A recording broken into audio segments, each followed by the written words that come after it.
what are we even doing? Did you guys anticipate another lockdown in tier 4? Did you guys see it coming?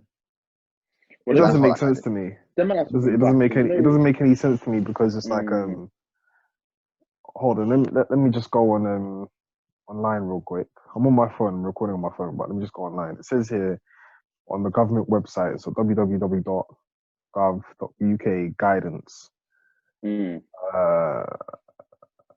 That's as far as I can see guidance. But anyway, it says the status of COVID-19. As of 19th March 2020, COVID-19 is no longer considered to be a high consequence infectious disease in the UK. Right. But surely that can't. They've got to change that then. Surely, because all I'm saying, if they're saying they're overwhelmed and that hospitals are stretched, I just can't see that being the case. Nah, I think if you really look at the statistics and you put everything together, then I think you find out two pieces of information. One, the NHS was not funded properly. That's why we're having so much issues currently at the moment. Secondly, if you look at the entire Europe, like the entire continent of Europe and the UK, and who's the unhealthiest, you would find out that the UK is actually the highest. It's top number one, being the unhealthiest nation in terms of Europe. The United States being 10 times worse than us. Well, I don't know the statistics, but I know that it's much more times worse than us. So when it comes to deaths, our immune system, if we're an unhealthy nation, then our immune system itself would be a lot weaker. So it would be easier for COVID to do its thing and to cause more deaths. Now, statistically, COVID-19 globally, if you look at how many deaths, what's happening, even suicide is more than COVID-19. And it's got even worse because a lot of people cannot physically cope, cannot mentally cope with what's happened within the past couple of months. But forget the past couple of months, the whole entire year. So when it comes to it, you have to look at different aspects of things. So when they look at the statistics really and truly, and when you break it down, first of all, before I even say what I'm about to say, rest in peace to those people who have actually died from COVID-19. And I hope the people and their families are doing, as best as they can to cope through these bad times. But statistically, it's not that deep. Do you get what I'm saying? It's hard to say not to be rude. It's very bad for me to say it's not that deep, but like when you look at the statistics and everything that's going on. So when he says, so coming back to the question that you asked, when it comes back to the question that you asked of tier 4, it's like, what are we really doing? Because you're telling me on the government website it's not a highly infectious disease. Secondly, when you look at the statistics and where it trumps between other diseases such as cancer, such as suicide rates, so on and so forth, when it comes to the list, it's not top tier. It's not at the top of the list. You get what I'm saying? But you got to think about it like this, man. If you think it literally came about end of last year. So if we didn't do any prevention for it, where would it be? It'd be higher. Numbers, you know what I mean? And the fact that a disease that has not existed for more than a year has climbed that high, it still warrants that kind of response. I know the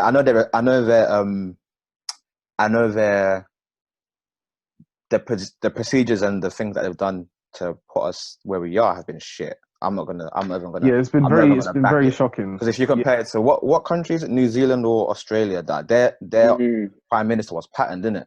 So there's definitely human error, but I think passing off the disease as itself to be not deep is. Yeah, like I don't know. I don't know how to actually say it. Like saying I know what you're trying to say. I know you're trying to say. I know you're trying to say, and I do apologize if anybody is offended. Like I do really apologize. No, it's not even an offense thing, because I know what you're trying to say, but I think the background of it, it's, if anything, it's the thing that's fucked us over more than anything is human error, fam. Like yeah, Bojo should have really taken it seriously, and things would be so different if he had. Do you know what I mean? It's just So, poor because leadership, really. poor I know planning, what you're poor saying, because leadership. certain countries have, like, Bro, they're calm, haven't, they're chilling, they're balling. yeah. Or they yeah, viewed it because the you look way at Eman has, Sweden. and they've just patterned. Yeah, that's what exactly what I'm going to say. Sweden, Yeah, you China, look them at man. Sweden, you look at China. I mean, China was the first one to lock down, and then they were the first one to open up. And right now, the economy is booming. Do you get what I'm saying? And then you look at the other nations. I mean, if you look at how China is as a healthy nation, I don't know. You look at the correlation between China and the United Kingdom, you might have a completely different story. That's why it's probably more successful. It's You look just at been United Kingdom, error after error. error after Like, error, and it's silliness. Like, that New you're Zealand, telling they just people didn't you play. can't have a pub open because you're serving drinks, but you can have a pub open because you're serving drinks and food. It's like, big man, you're not really helping, are you? No, not at all. So, You and know, then I see these certain games, and I see Matt Hancock crying on TV, fake crying on TV, and yo, I'm that was like, embarrassing. so That's what I'm saying. These men like, can't get re-elected. Like, they just can't. it's not even a case of just being re-elected. It's like, this is a serious thing. This is people's lives, but it's like, hang on a minute, who's telling the truth? Who's lying? And what statistically, like, what can we actually see statistically just from the facts that you've given us? And then can we determine whether this thing is really something we should take seriously or something we should actually put measures in I to see what make you're sure? saying. Because now we're in tier 4. Because the thing is, now you're playing with people's minds. You're telling people tier 2, then you're telling people, all right, cool, we're gonna go back into a tier system, tier 3. So all the gyms are open, but none of the shops are open. Okay, now we have to do a full lockdown because it's been spiked. Now, as far as I'm concerned, cases, they go up, and then you have to quarantine for 2 weeks. So from what I know, they've just counted cases, but they've not dismissed the cases. They have to. There's just so many issues. Yeah. You look at this whole thing, and I think to myself, what are we really doing? I think it's really interesting what you said. Some of the to be fair. behaviours of Boris Johnson, Matt Hancock, I'm thinking to myself, this is an absolute joke. Yeah. I think what you said was really interesting in the sense of they're telling us one thing and then they're doing another. Or if you're saying on the website, like you've just pointed out, that it's not that deep, then why you man act it? I think the issue is, if it's not that deep, then sort it out. If that's how I feel. Like, if it wasn't that deep, you man would have had this pattern. It wouldn't be an issue. Or it wouldn't be an issue to the degree that it is. Every turn you guys are doing madness, or you're just being stupid continuously. Yeah, it's painful to watch. It's All of the them. fact that you go on the website. It's the fact that you go on the website and you say it's not a highly infectious disease, right? It's not a highly contagious infectious disease, right? That's what it's actually called. But then you're putting us into tier 4, saying that the cases are going up. So it must be a highly infectious. Like, if that's. To be honest, mate, there's so much misinformation, information that you're giving us that just contradicts each other, and it's making me seem like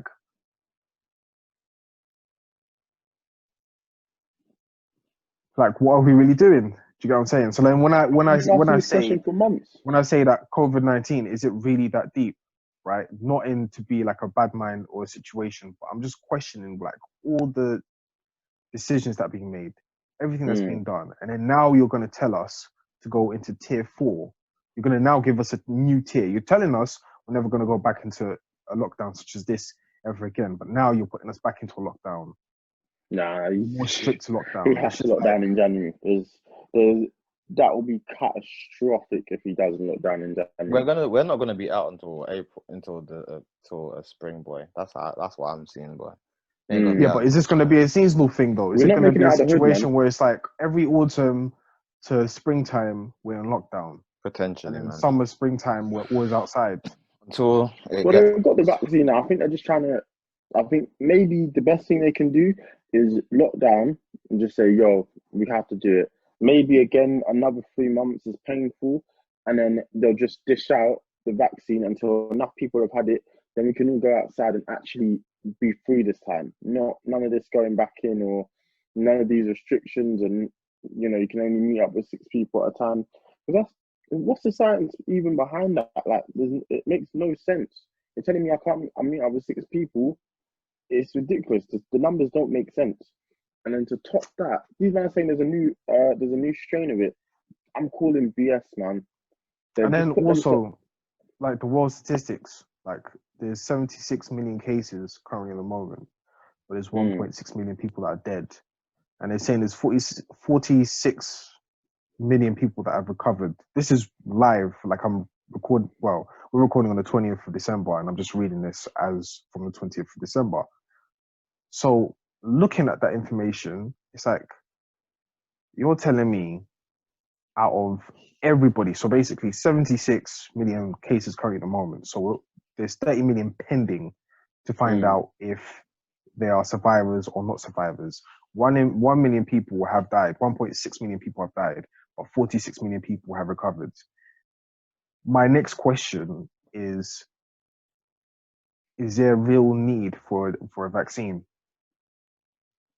Is there a real need for a vaccine? Because if 46 million people survive, and then there's 1.6 million people who have died, right? I have to really look at that information and say, okay, is there really a need for a vaccine to give it to everybody? I don't think to everybody. I think it's definitely needed for people who are high risk. So people who and vulnerable, who are number one, who are dying the most in that demographic. So I don't know, 65 and above, they should take it. And the people who have health issues, so like I think people who have asthma are more likely to suffer from it. So people basically who are at higher risk, I think it makes sense for them to have it. And then for the people who don't fall into that category, if anything, we should be allowed to go out, because it's far less likely we're going to get it, number one. And number two, our immune systems are built to be able to withstand it way more likely than the people who are in those categories. That's an interesting point, really. Should those who can't hack it be forced to stay inside, and then at least the rest of us should potentially be allowed to get on with our business? I think people should be given the choice. I think people should be given the choice. I understand people's skepticism. I'm not going to sit here and say I'm an advocate for whatever side, because I it's truly one of those things. Because I am technically high risk. Do you know what I'm saying? So it's also something I look at it with a certain point of view. But I do think it will be silly for us to just drop everything and go outside. Do you know what I'm saying? Because it does exist. Do you know what I'm saying? And I do think we need to be a bit more pragmatic about it. It's just the approach is what I see the biggest flaw in, personally. I don't think there's anything wrong with trying to develop a vaccine. I don't think there's anything wrong with people trying to be cautious, because a lot of people have died in a small period of time. Let's say if there was a war and we lost 1.6 million people in 365 days, everybody would be losing their mind. Do you know what I'm saying? Yeah. So I think it's just... I think this goes back to the point. Approach. It's just been, the approach. But like, if someone asks me, do you trust this government to pattern it and sort everything out? No. They got more lies in the tuck, man. They're just waiting to tell us them, bro. Honestly, again, I just can't see how if people can even vote for them next time around, that I will be shocked. And I get that people are saying, you know what? I don't know if any government could have dealt with this, but at every turn, it's just been abysmal. Poor decision after poor decision. How has the situation affected you guys personally? What was your plans going to be for Christmas time? Were you guys going to see your family and that? Just see family. I was trying to get hench, man. With my lie, man. Gym is finished, bro. I've already given up, man. Gym's done. Yesterday I went to the gym happy. I'm not gonna bother, man. I can't be asked. I'm not gonna get any gains. It doesn't work for me. I've kind of just come to that conclusion. Personally, it just doesn't work, and I don't have the motivation to do it at home either. Yeah, I get that. It's just, is anything that people had planned